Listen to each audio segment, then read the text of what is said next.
Essa é uma questão muito interessante que as pessoas fazem, uma pergunta que as pessoas fazem com muita frequência, né? Que tipo de madeiras que se utiliza para fabricar violões? Antes de pensar especificamente sobre isso, que essa é uma informação que vocês podem pegar em Wikipédia, é muito fácil obter a informação, mas vamos pensar essa informação como base de um conhecimento, ok? Vamos pensar que a luteria, vamos lembrar que a luteria, a fabricação de instrumentos musicais, é uma arte, certo? A grande coreógrafa alemã Pina Bausch dizia que a obra de arte precisa ser construída sobre um material de resistência. Quer dizer, a obra de arte é fundamentalmente construída sobre uma resistência. Ela é um pensamento livre, mas que opera sobre uma resistência. Eu imagino que essa resistência pode ser entendida como a própria linguagem artística. Se uma pessoa vai escrever um poema, automaticamente ela já se impôs uma resistência, ela precisa de rimas. Aproveitando aí um evento que aconteceu recentemente, o nosso grande Chico Buarque foi premiado, ele foi laureado com o prêmio Camões, né? Vamos tentar, quem não conhece muito bem a obra dele, volta para os arquivos lá, escute uma canção chamada A Construção, né? Que é um exemplo bastante interessante de como que o poeta precisa limitar a sua expressão a palavras proparoxítonas que são intercambiáveis no final da canção para que se tenha esse sentido ambíguo, né, do texto. É bastante interessante. Todas as canções do Chico têm uma elaboração muito grande assim, do ponto de vista da poesia. Ele é um grande letrista, talvez um dos maiores letristas brasileiros. A gente pode seguir com essa comparação em várias outras linguagens artísticas.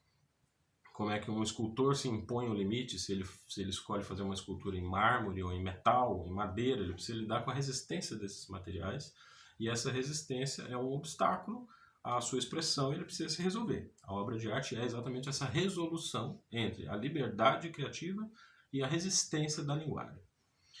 Muito bem, como é que a gente pode pensar isso dentro do campo da luteria, da arte de construir instrumentos? Vamos nos lembrar que cada uma dessas cordas, dessas 6 cordas do violão, faz uma pressão de aproximadamente 10 kg sobre o cavalete. Somando tudo dá 60 kg sobre o cavalete.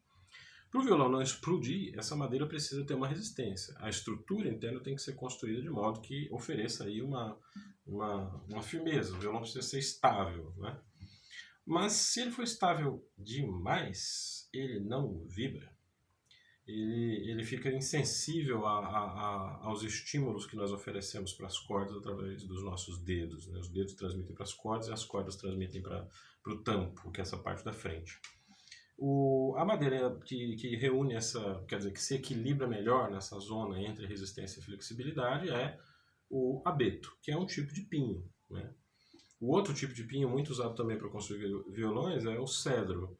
É muito fácil diferenciar essas duas madeiras. O cedro é aquela madeira mais escura que tende assim para o marrom e o abeto é esse tipo de pinho um pouco mais claro, amarelo. Na verdade, quando o violão é muito novo, ela é quase branca, né? À medida que o abeto vai envelhecendo, ele vai ficando com essa cor mais caramelada, né, vamos dizer assim. Eu já vi violões em abeto muito velhos, muito antigos, que são quase da mesma coloração que o cedro.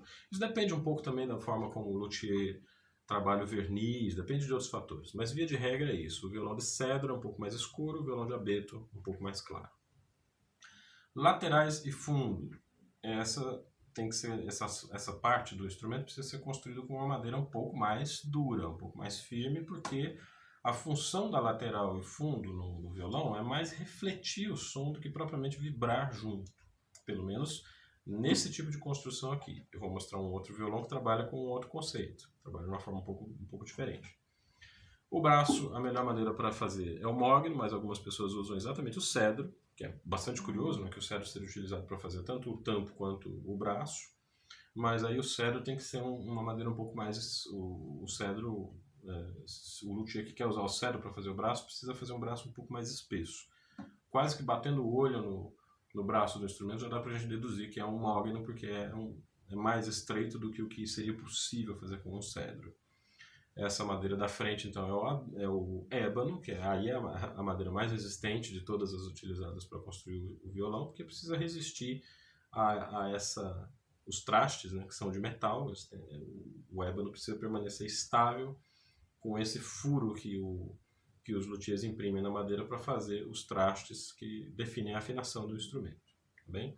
Então é isso. É o pinho, Na tampa pode ser o abeto ou o cedro, e na lateral uma madeira um pouco mais dura que normalmente é o jacarandá, tá certo? Esse aqui é um jacarandá indiano.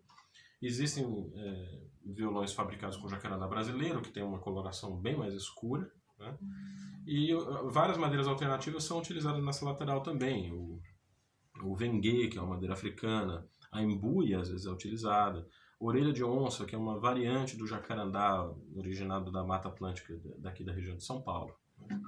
O outro instrumento, ele trabalha com basicamente a mesma madeira, é o mesmo abeto na tampa, mas a lateral e o fundo é feito dessa madeira bonita aqui que vocês estão vendo. É o maple, uma madeira originária do Canadá. Eu acho linda essa coloração, esses desenhos que essa madeira tem, né? Não sei se está dando para ver bem aí na câmera, né?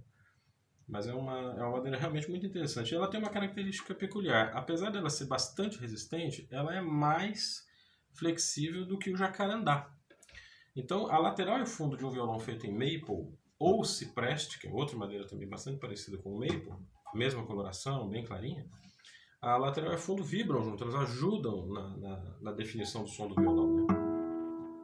Isso torna esse violão fabricado em maple menos direcional. Se a gente estivesse ao vivo, a gente poderia ouvir que um acorde assim, por exemplo, ele é bem ouvido de frente, mas ele é ouvido de lado e quase de trás também, porque a madeira da lateral e do fundo feita em maple ou cipreste, ela vibra um pouquinho mais, ela ajuda a compor o som do violão um pouquinho mais do que o jacarandá.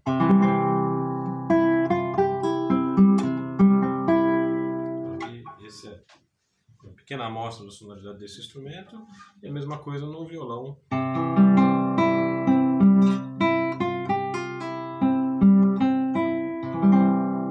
Certo? Este é um instrumento fabricado por Sérgio Abreu em 1996 e é um violão que já conta com uma idade bastante avançada, já deu a prova de resistência dele, né? E o outro violão que eu demonstrei aqui, que é feito em maple, é um belo violão feito pelo luthier Wolf Schmidt. Depois a gente pode fazer um vídeo exclusivo sobre esse violão especificamente. Ele tem algumas diferenças, não sei se vocês puderam reparar, né, em relação ao modelo tradicional que o Sérgio Abreu usa. É um violão que tem uma história própria, é um violão que é baseado na Leona de Torres. A gente pode discutir depois o que significam esses termos todos. Mas, enfim, resumidamente, né, era isso que eu tinha para dizer para vocês. Quais são as madeiras principais utilizadas na fabricação do instrumento e como essas madeiras se alinham nessa ideia de que a luteria é uma arte, portanto, uma arte é uma tentativa, né, de um artista de encontrar um meio do caminho entre a resistência e a flexibilidade. Vamos pensar o que significa isso para a interpretação musical? O que seria o equivalente à resistência para um intérprete? Seria um pulso, um tempo mais bem definido? Seria um timbre mais regular? Seria um ataque mais uniforme? E o que seria a flexibilidade? Seria o tempo rubato? Seria uma movimentação na agógica um pouco mais pronunciada? Seria uma variedade de timbres maior? O que seria isso? Pensem aí, deixe seu comentário no vídeo e estejam com a gente, curtindo, compartilhando, sugerindo temas para as nossas próximas conversas, ok? Muito obrigado.